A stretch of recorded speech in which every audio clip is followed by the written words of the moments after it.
Doctor APJ Abdul Kalam, Atal Bihari Vajpayee, Ratan Tata, Shri Shri Ravishankar, Mamata Banerjee, Jayalalithaa, Prabhas, Salman Khan, ఇలా బోలెడు మంది పెళ్లి చేసుకోకుండా ఉండిపోయారు. వారిని ఎప్పుడైనా సరే ఎందుకు మీరు పెళ్లి చేసుకోలేదని ప్రశ్నించినప్పుడు కొందరు సమాధానం చెప్పారు, కొందరు స్కిప్ చేశారు, అండ్ కొందరిని అడిగే అవకాశం రాలేదు. అయితే సెలబ్రిటీస్ కానీ, లేదంటే పొలిటికల్ పర్సనాలిటీస్ కానీ, లేదంటే సొసైటీలో బిజినెస్ లో మంచి పొజిషన్ సాధించిన వాళ్ళు కానీ ఎందుకు కొంతమంది పెళ్లి చేసుకోవట్లేదు అని ఒక అనాలిసిస్ చేస్తే కొన్ని విషయాలు మనకి తెలిసాయి. మొట్టమొదటిది, ప్రయారిటీస్ డిటర్మైన్ అవర్ పాత్స్. మనకి ఏది ప్రయారిటీయో దాని మీద మనం ఫోకస్ చేస్తాం, దాని ప్రకారం మనం ముందుకెళ్తాం. కొంతమందికి డబ్బు అనేది చాలా ప్రయారిటీ, అందరికీ డబ్బు కావాలి, బట్ కొంతమంది దాన్ని టాప్ మోస్ట్ ప్రయారిటీగా చూస్తారు. అందుకే వాళ్ళు పగలు రాత్రి తేడా లేకుండా డబ్బు సంపాదించాలని దాని మీద ఫోకస్ పెడతారు. ఇంకొంతమందికి నాలెడ్జ్ ఈజ్ అ ప్రయారిటీ, అందుకే వారు జీవితాంతం పుస్తకాలు చదవడానికి, ఇతరుల నుంచి నేర్చుకోవడానికి, గురువుల దగ్గర నుంచి తెలుసుకోవడానికి టైం కేటాయిస్తుంటారు. మనం ఇలాంటి వ్యక్తుల్ని స్పిరిచువల్ సంస్థల్లో బాగా చూస్తుంటాం. నేను కూడా బోలెడు మందిని చూశాను. So priorities. అబ్దుల్ కలాం గారు ఒక బెస్ట్ ఎగ్జాంపుల్. ఆయన తన ప్రయారిటీ మ్యారేజ్ కాదు, పర్సనల్ లైఫ్ కాదు, తన ప్రయారిటీ ఇండియా అనుకున్నారు. తన ప్రయారిటీ ఈ శాటిలైట్ వ్యవస్థ, ఇండియన్ ఒక డిఫెన్స్ సిస్టమ్ లో మనం ఒక మంచి మెకానిజం ఎస్టాబ్లిష్ చేయాలి అని అనుకున్నారు. సో అలాగా తన పర్సనల్ లైఫ్ కంటే కూడా తన ప్రొఫెషనల్ లైఫ్ ఆయన ప్రయారిటీగా ఫీల్ అయ్యారు కాబట్టి హీ హాజ్ అవాయిడెడ్ మ్యారేజ్. ఆయన కూడా పుస్తకంలో మెన్షన్ చేశారు, నాకంత టైం దొరకలేదు దాని గురించి ఆలోచించడానికి, లేదా దాని మీద దృష్టి పెట్టడానికి అన్నారు. సో రెండవది, బహుశా మ్యారేజ్ కంటే కూడా వేరే బాధ్యతలు ఉండడం వల్ల, అంటే పెళ్లి అనేది ఒక వ్యక్తిగతమైనది కాబట్టి it's an individual choice. So బహుశా దీనికంటే కూడా ఎక్కువ ఇంపార్టెంట్ విషయం ఏదన్నా ఉండడం వల్ల, అంటే ఈ ఎమోషన్ కంటే కూడా వేరే ఇంకా బలమైన ఎమోషన్ వల్ల బహుశా వాళ్ళు చేసుకోకపోయిండొచ్చు. Say for example Swami Vivekananda. ఆయన చాలా అందగాడు, బాగా ఉంటాడు, మంచిగా మాట్లాడతాడు, నాలెడ్జ్ సూపర్ ఉంది. సో ఆయన తలుచుకుంటే గొప్ప గొప్ప వాళ్ళు వచ్చేవారు. మరి వై హాజ్ అవాయిడెడ్ మ్యారేజ్ అని అనుకున్నప్పుడు ఆయన బాధ్యత, అంటే నాకు నా వ్యక్తిగత జీవితం కాదు, యువతరాన్ని నేను మోటివేట్ చేయాలి, యువతరాన్ని భారతదేశ అభివృద్ధి కోసం వారిని తయారు చేయాలి. ఆయన అనేక స్పీచ్లో చెప్పారు కదా, నాకు ఒక 100 మంది ఒక యువకులు కావాలి, నేను దేశ యొక్క భవిష్యత్తు మార్చేస్తానన్నారు. అంటే ఆ యువత కూడా ఎలాంటి వారు? సో ఉక్కు నరాలు. సో ఈ విధంగా ఆయన మాట్లాడేవారు. సో బహుశా ఒక బాధ్యత ఉండడం వల్ల వాళ్ళు వ్యక్తిగత జీవితాన్ని పక్కన పెట్టి సమాజానికి అంకితం అయ్యారు. అంతకంటే బెటర్, అంటే వారి యొక్క ఈ మ్యారిటల్ లైఫ్ కంటే ఇంకా బెటర్ రెస్పాన్సిబిలిటీ ఉందని భావించారు కాబట్టి వాళ్ళు అవాయిడ్ చేసినది. అందులో బెస్ట్ ఎగ్జాంపుల్ స్వామి వివేకానంద. ఇంకొంతమంది బహుశా గతంలో ఒక ప్రేమ కథ ఉండడం వల్ల, అది 20s లో కానీ 30s లో కానీ, మాక్సిమం 20s లో ఉండి ఉంటది చాలా మందికి. సో ఒక ప్రేమ కథ ఉండడం వల్ల అది ఎక్కడో చోట బ్రేక్ అవడం వల్ల వారి హార్ట్ లో ఎక్కడో చిన్న బాధ ఏర్పడి, ఇక జీవితంలో మనం ఎవరిని ప్రేమించకూడదు, లేదా జీవితంలో ప్రేమ జోలికి వెళ్ళకూడదు అనే ఒక డెసిషన్ ఏమైనా బలంగా ఏర్పాటు చేసుకునవచ్చు. సే అటల్ బిహారీ వాజ్పేయి గారు ఒక ఇంటర్వ్యూలో చెప్పారు, మీరు ఎందుకు పెళ్లి చేసుకోలేదు అంటే it's a long sad story అని చెప్పారు. మనకి తెలిసిన విషయం ఏంటంటే ఆయన గతంలో ఒక వ్యక్తిని ప్రేమించారు, ఒక ఆవిడ ప్రేమించారు. సో ఆవిడకి వేరే వ్యక్తి పెళ్లి అవడం వల్ల సో ఈయన ఇంకా ఎప్పటికీ పెళ్లి చేసుకోకుండా బ్రహ్మచారిగా ఉండిపోయారు.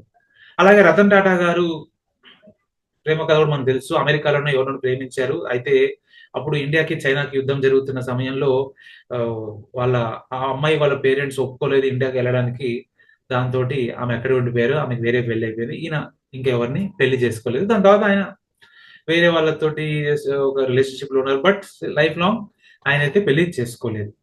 And Salman Khan is also best example. తను కూడా మొదట్లో ఈ ఐశ్వర్య రాయ్ వీళ్ళతోటి తను ప్రేమలో ఉన్నాడు. దాని తర్వాత అది బ్రేక్ అవడం తోటి తను ఇంకా ఎప్పటికీ పెళ్లి చేసుకోకుండా ఉండిపోయాడు. Is almost 59-60 right now.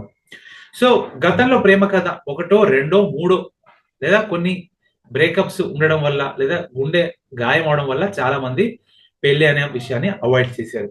ఇక నాలుగోది, సెలబ్రిటీస్ ఎందుకు చేసుకోవట్లేదు, లైక్ ప్రభాస్, లేదా మన తెలుగులో అయితే అఫ్ కోర్స్ ఈ ప్రభాస్ ఇప్పుడు పాన్ ఇండియా స్టార్ అయ్యారు. ఇంకా ఆయన కాకుండా బోలెడు మంది ఉన్నారు. రామ్ పోతినేని కావచ్చు, లేదా టీవీ స్టార్స్ ప్రదీప్, లేదా సుడిగాలి సుధీర్, రేష్మి కావచ్చు. ఇంకా బోలెడు మంది ఫిల్మ్ స్టార్స్ అయితే చాలా మంది ఉన్నారు. పేర్లు పెద్ద లిస్టే వస్తది. అమృతం సీరియల్ హర్షవర్ధన్ కావచ్చు. ఇలా సెలబ్రిటీస్ ఎందుకు వీళ్ళు పెళ్లి చేసుకోలేదు అని అంటే, బహుశా వాళ్ళున్న ఫీల్డ్‌లో వారి వచ్చే స్టేటస్ వల్ల, వారికి ఉండే డబ్బు వల్ల, ఇమేజ్ వల్ల చాలా మంది ఫేక్ రిలేషన్‌షిప్ మెయింటైన్ చేసే వాళ్ళు ఉండొచ్చు. అందరూ కేవలం వీళ్ళకి సక్సెస్ వస్తుంది కాబట్టి వీళ్ళకి దగ్గర అవుతున్నారు అన్న విషయాలు వీళ్ళకి అర్థమైండొచ్చు. దాంతోటి ఇప్పుడు నన్ను పెళ్లి చేసుకోవడానికి ఎవరొస్తున్నా సరే కంపల్సరీ నా స్టేటస్‌ని చూసో, లేదంటే నా స్థాయిని చూసో, నా ఇమేజ్ చూసో, నా సక్సెస్ చూసో వస్తారు గానీ, నన్ను నన్నుగా చూడరు కాబట్టి, సో అలాంటి వాళ్ళు మనకొద్దని వీళ్ళు అవాయిడ్ చేసుండవచ్చు. This also one reason. And లేదా టెంప్టేషన్ గూడా అయ్యుండొచ్చు. సెలబ్రిటీస్ ఎలా ఉంటారంటే మల్టిపుల్ పార్ట్నర్స్ గూడా ఉండి ఉండవచ్చు వాళ్ళకి. ఒకరితో కాకుండా చాలా మందితోటి వాళ్ళకి సంబంధాలు ఉండి ఉండవచ్చు. These are all assumptions. మనం ఆన్‌లైన్‌లో రీసెర్చ్ చేసినప్పుడు గూడా మనకి డిఫరెంట్ సైకాలజిస్ చెప్తున్న విషయాలు ఏంటంటే వై సెలబ్రిటీస్ అవాయిడెడ్ మ్యారేజ్. ఇది ఈవెన్ యూఎస్ హాలీవుడ్ సెలబ్రిటీస్ దగ్గర నుంచి మన తెలుగు సెలబ్రిటీస్ దాకా కామన్ రీజన్ ఉండొచ్చు. ఎస్పెషల్లీ ఫిలిమ్స్ లో ఉండేవాళ్ళు, క్రికెట్ స్పోర్ట్స్ లో ఉండేవాళ్ళు, వీళ్ళకి ఏంటంటే గ్లామర్ ఫీల్డ్, వీళ్ళకి వచ్చే సక్సెస్ వల్ల వేల మంది, లక్షల మంది వీళ్ళ మీద పడుతుంటారు. సో వీళ్ళకి దగ్గర వాళ్ళని చూస్తారు. So to avoid that fake relationship, fake things maybe వీళ్ళు దాన్ని దూరం పెట్టి ఉండవచ్చు. ఇక నెక్స్ట్ వచ్చేసరికి కాంపాటబిలిటీ. అంటే ఒకరికొకరు ఫిట్ అవ్వగలగడం. ఇప్పుడు చూడండి, మనము ఒక 2 గ్లాసులు గనుక తీసుకుంటే ఇక్కడ ఇది ఒకదాని మీద ఒకటి ఫిట్ అవుతాయి. దీన్ని మనం కాంపాటబిలిటీ అని అంటాం. ఇలా అవుతే ఫిట్ అవ్వదు. మీరు చూడొచ్చు. సో ఇప్పుడు ఈ 2 అబ్బాయి, అమ్మాయి అనుకుంటే ఈ 2 ఫిట్ అవ్వాలంటే ఇలా ఉండడం కాదు. సో ఇలా ఉండాలి. అప్పుడు మాత్రమే సక్సెస్‌ఫుల్ రిలేషన్‌షిప్ అవుతుంది. సో ఫ్రెండ్స్, ఈ కాంపాటబిలిటీ లేదు. అంటే అడ్జస్ట్‌మెంట్ కానీ, కాంప్రమైజ్ కానీ, లేదా సింపుల్ ఎగ్జాంపుల్ చెప్పాలంటే మీరు కోరుకుంటుంది ఒకటి, మీకు దక్కింది ఇంకొకటి. అప్పుడు మీరు ఎట్లా ఫీల్ అయితారు? యూ గెట్ డిస్టర్బ్డ్ కదా! అలాగా హ్మ్. ఈ పర్సన్ ఏ అనే వ్యక్తి యొక్క పర్సనాలిటీ ఒకటి, వారికి పార్ట్నర్ అయిన పర్సన్ బి యొక్క పర్సనాలిటీ వేరు. సో అందుకే సెట్ అవ్వకపోవడం. మనం చూస్తాం కూడా డైవర్స్ కేసెస్. తెలుగులో కూడా నాగ చైతన్య, సమంత కావచ్చు. లేదా మనం హిందీలో చూస్తే 'హృతిక్ రోషన్' తన చిన్ననాటి స్నేహితురాలిని పెళ్లి చేసుకున్నాడు. దాని తర్వాత డైవర్స్ ఇచ్చాడు. అది కూడా 15 సంవత్సరాల పైగా తెలిసుండి. కమల్ హాసన్ స్టోరీ కూడా మనం చూసాం. నాగార్జున స్టోరీ కూడా మనకు తెలుసు. ఇలా చాలా మంది స్టోరీసే ఉన్నాయి. మనం సినిమా వాళ్ళలో చూస్తుంటాం, క్రికెటర్స్ చూస్తుంటాం. ఆహ్, సో ఇలా మన 'గుత్తా జ్వాల' ఉంది. Tennis player. ఇలా చాలా మంది ఉన్నారు. నెక్స్ట్ బహుశా సెన్సిటివ్ అయ్యుండొచ్చు. వీళ్ళు చాలా సున్నితమైన మనస్తత్వం కలవారవడంతోటి ఎవరైనా ఏదైనా అంటే వీళ్ళు తట్టుకోలేకపోవడం. లేదా పెంచుకుంటే విపరీతమైన ప్రేమ, లేదా లేదా విపరీతమైన ద్వేషం. సో ఈ ఎక్స్‌ట్రీమ్స్ అంటే సెన్సిటివిటీ అంటేనేంటి సెన్సిటివ్. మనం బ్రష్ చేస్తుంటే ఆ పళ్ళకు చిగుర్లో కుచ్చుకోగానే రక్తం వస్తుంటది. That means our gums are very sensitive. మనం ఏదైనా చల్లగా తింటుంటే అబ్బా! అని ఫీలింగ్ వస్తది. సెన్సిటివ్. సో ఎండకు వెళ్ళగానే కొంతమంది స్కిన్ వెంటనే వాడిపోతది. Skin is sensitive. సో అట్లాగా మనసనేది సెన్సిటివ్ ఉంటది కొంతమందికి. కొన్ని మాటలకి, కొన్ని విషయాలకి, కొన్ని అంశాలకి వాళ్ళు తట్టుకోలేకపోతుండొచ్చు. ఉదాహరణకి గట్టిగా ఫాదర్ గనుక అరిస్తే పిల్లవాడి మనసు లేదా అమ్మాయి మనసు గాయపడొచ్చు. మనం చూస్తుంటాం తరచు చాలా మంది. సెన్సిటివ్ బోలెడు మంది సెన్సిటివ్ ఉంటారు. మహాత్మా గాంధీ కూడా ఒక బెస్ట్ ఎగ్జాంపుల్. ఆయన చాలా సెన్సిటివ్ పర్సన్ ఉండే చైల్డ్‌హుడ్‌ల. అలా ఫాదర్‌తో మాట్లాడడానికి భయపడేవాడు. అలాగే పెద్దల దగ్గర ఏదైనా చెప్పడానికి భయపడేవాడు. He is very sensitive person. Ah, he was an introvert person mostly. So, sensitive persons ఏంటనంటే ఇంకెందుకు మనకొచ్చింది? ఆల్రెడీ బోలెడు డైవోర్స్ కేసెస్ చూస్తున్నాం. మన ఫ్రెండ్ సర్కిల్‌లో చూస్తున్నాం. చుట్టాల్లో చూస్తున్నాం. అవసరం మనకిది. 'త్రిష' ఉదాహరణకి ఆమె ఆళ్ళ ఫ్రెండ్ సర్కిల్ డైవర్స్ అవుతుందని చూసి ఈమె కూడా షీ హాస్ అవాయిడెడ్ మ్యారేజ్. ఎందుకు డైవర్స్ అవ్వడం? ఎందుకు మనం సెట్ కాదు. So, she already decided that మనకి మ్యారేజ్ అనేది సెట్ కాదు. మనం సంథింగ్ లైక్ వెరీ సెన్సిటివ్, లేదంటే మనం అడ్జస్ట్ అవ్వలేం. ఇలా అనుకున్న వాళ్ళు they have avoided it. Yes. నేను చాలా మంది సెన్సిటివ్ పీపుల్ చూసాను. వాళ్ళు డేర్ కూడా చెయ్యరు. ఇది ప్రపోజ్ చేయడానికి. ఎందుకనంటే రిజెక్షన్ తట్టుకోలేరు వాళ్ళు. అవతల వ్యక్తి నుంచి రిజెక్షన్ రాంగానే వీళ్ళు చాలా బాధపడతారు. చాలా గాయపడతారనమాట. So, that's why they have avoided marriage. Next చాలా మంది పిల్లలు వద్దనుకోని కూడా మ్యారేజ్‌ని అవాయిడ్ చేసుండొచ్చు. పిల్లలంటే పెంచడం వాళ్ళ బాధ్యత. ఉదాహరణకి 'మంతెన సత్యనారాయణ' గారు కూడా పెళ్లి చేసుకున్నారు గానీ పిల్లలు వద్దనుకున్నారాయన. అండ్ క్వాంటమ్ లైఫ్ యూనివర్సిటీ వ్యవస్థాపకులు doctor Newton and doctor Lakshmi madam.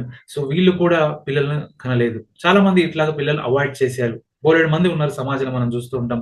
So ఇంకొంతమంది ఏంటంటే అసలు పిల్లలే వద్దనుకున్నాం, ఇంక మనకి పెళ్ళి ఎందుకు, పెళ్ళాం ఎందుకు, లేదా మొగుడు ఎందుకు అన్నట్టు ఇంకా పూర్తిగా అవాయిడ్ చేశారు కొంతమంది. సో ఇది ఒక రీజన్ ఉండొచ్చు. ఇంకొంతమంది ఏంటంటే they are more self centered people. వాళ్ళకి వారంటేనే చాలా ప్రయారిటీ, వాళ్ళంటేనే చాలా ఇష్టం. ఫస్ట్ అండ్ లాస్ట్ అన్ని కూడా వారికి వారి వారి లైఫ్ లో నెంబర్ 1, 2, 3, 100 దాకా అన్ని వాళ్ళే.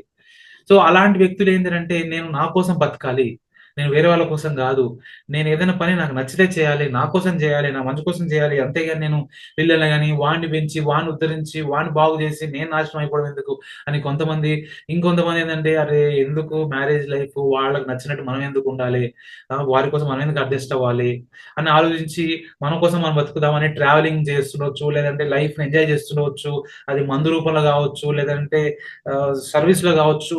సో వాళ్ళు నచ్చి వాళ్ళు చేస్తుంటారు. నేను చాలా మంది చూశాను, ఎన్జిఓస్ లో కూడా బోలెడు మంది లేడీసే పెళ్లి చేసుకు కూడా ఉన్నారు. జెంట్స్ సంగతి పక్కన పెట్టండి, చాలా మంది మహిళలే 30 దాటినా, 40 దాటినా, 60 దాటినా కూడా, 60 దాటితే ఎవరు పెళ్లి చేసుకుంటారు లేండి, ఆన్ లైటర్ నోట్. సో చాలా మంది ఉన్నారు అలాగా చేసుకోకుండా. అండ్ చివరిగా ఎందుకు పెళ్లి చేసుకోవట్లేదు కొంతమంది అంటే బహుశా ప్రస్తుతం ఉన్న మ్యారేజ్ సిస్టమ్ లో వాళ్ళు ఫిట్ అవ్వలేకపోవడం కావచ్చు. ఉదాహరణకి పెళ్లి అంటే కట్నం, అమ్మాయి తరపున అయితే కట్నం, అబ్బాయి అంటే మంచి ప్రాపర్టీ, తర్వాత పెళ్లి అంటే బోర్డు ఖర్చు అవడం కావచ్చు, పెళ్లి అంటే సేమ్ క్యాస్ట్ సేమ్ రిలీజన్ అవడం కావచ్చు, లేదా పెళ్లి అంటే సమాజంలో స్టేటస్ అవడం కావచ్చు, అంటే మంచి కుటుంబం నుంచే చేసుకోవాలని కావచ్చు. ఇలాంటి బోలెడని అంశాలతో కూడుకున్నది మ్యారేజ్ అయింది కాబట్టి ఎక్కడో వారు మనం దీనికి మ్యాచ్ అవ్వట్లేదు, మనం దీనికి సెట్ అవ్వట్లేదు, లేదా ఇది మనకి సెట్ అవ్వట్లేదని ఎందుకు వచ్చింది గోల అని కంప్లీట్ గా అవాయిడ్ చేసిన వాళ్ళు కూడా ఉండవచ్చు. ఎందుకంటే మ్యారేజ్ అని అంటే ఫంక్షన్స్, మ్యారేజ్ అని అంటే కుటుంబాలు. Marriage is not an agreement between just 2 people. చాలా మంది అని అంటారు ప్రేమ అనేది 2 మనుషులకు సంబంధించింది కదా. కరెక్టే, కానీ పెళ్లి అనేది మాత్రం 2 కుటుంబాలకి, 2 సమాజాలకు సంబంధించింది. ఎందుకంటే మనిషి మొదటి నుంచి కూడా సింగిల్ ఉండడానికి ఇష్టపడలేదు, మనం గుంపుగా, సమూహంగా, సంఘంగా ఉండడానికి ఇష్టపడ్డాం. అందుకే కుటుంబాలు అటు 7 తరాలు ఇటు 7 తరాలు అనే డైలాగులు ఎందుకు వచ్చిందనంటే ఒక 2 కుటుంబాలు కలిసి మెర్జ్ అయ్యి ఒక్కటయ్యి బలంగా ఏర్పడి సమాజంలో నిలదొక్కుకోవడానికి, మరింత అభివృద్ధి చెందడానికి ఒకరికొరు అందుకే స్టేటస్ చూసుకుంటున్నారు. కయ్యానికైనా బియ్యానికైనా సమవుజ్జి కావాలని అంటారు కదా. ఎందుకు డబ్బులు చూస్తున్నారు, ఎందుకు హోదా చూస్తున్నారు అని అంటే these are the different reasons అన్నమాట. సో ఇట్లా 9 రీజన్స్ వల్ల చాలా మంది పెళ్లి అవాయిడ్ చేస్తుండవచ్చు. మరి మీకేమనిపించింది? మీరు అదే ఫీల్ అవుతున్నారా? కామెంట్ బాక్స్‌లో తెలియజేయండి. ఈ వీడియో గనుక నచ్చితే లైక్ చేయండి, షేర్ చేయండి, సబ్స్క్రైబ్ చేయండి. ఎలాంటి వీడియోస్ కావాలో ఆ విషయాన్ని కూడా మీరు కామెంట్ బాక్స్‌లో తెలియజేయండి.